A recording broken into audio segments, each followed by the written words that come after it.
அஸ்ஸலாமு அலைக்கும் வரஹ்மத்துல்லாஹி வபரகாத்துஹு. இன்று நாம் சூரா அல் பக்கராவின் 7வது பிரிவின் தமிழர்த்தத்தை பார்ப்போம். மூசா தம் சமூகத்தாருக்காக தண்ணீர் வேண்டி பிரார்த்தித்தபோது, உமக்கு கைத்தடியால் அப்பாறையில் அடிப்பீராக என நாம் கூறினோம்.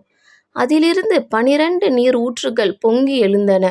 ஒவ்வொரு கூட்டத்தினரும் அவரவர் குடிநீர் துறையை நன்கு அறிந்து கொண்டனர்.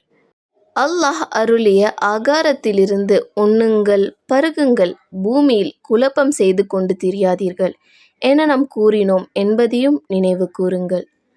இன்னும் மூசாவே, ஒரே விதமான உணவை நாங்கள் சகிக்க மாட்டோம்.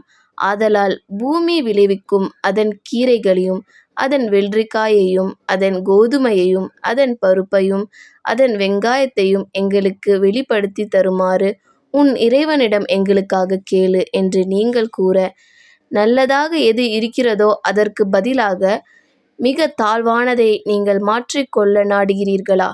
நீங்கள் ஏதேனும் ஒரு பட்டணத்தில் இறங்கிவிடுங்கள், அங்கு நீங்கள் கேட்பது நிச்சயமாக உங்களுக்கு கிடைக்கும் என்று நாம் கூறினோம். வறுமையும் இழிவும் அவர்கள் மீது சாட்டப்பட்டு விட்டன. மேலும் அல்லாஹ்வின் கோபத்திற்கும் அவர்கள் ஆளானார்கள். இது ஏனென்றால் திடமாகவே அவர்கள் அல்லாஹ்வின் வசனங்களை நிராகரித்ததும், அநியாயமாக அவர்கள் நபிமார்களை கொலை செய்து வந்ததும்தான். இந்த நிலையில் அவர்கள் அல்லாஹ்வுக்கு பணியாது மாறு செய்து வந்ததும், அல்லாஹ் விதித்ததை வரம்புகளை மீறி கொண்டிருந்ததினாலும் ஏற்பட்டது. 8வது பிரிவை அடுத்த வீடியோவில் பார்க்கலாம். இந்த வீடியோ உங்களுக்கு பயனுள்ளதாக இருந்தால் இந்த சேனலை சப்ஸ்கிரைப் பண்ணுங்கள். அஸ்ஸலாமு அலைக்கும் வரஹ்மத்துல்லாஹி வபரகாத்துஹு.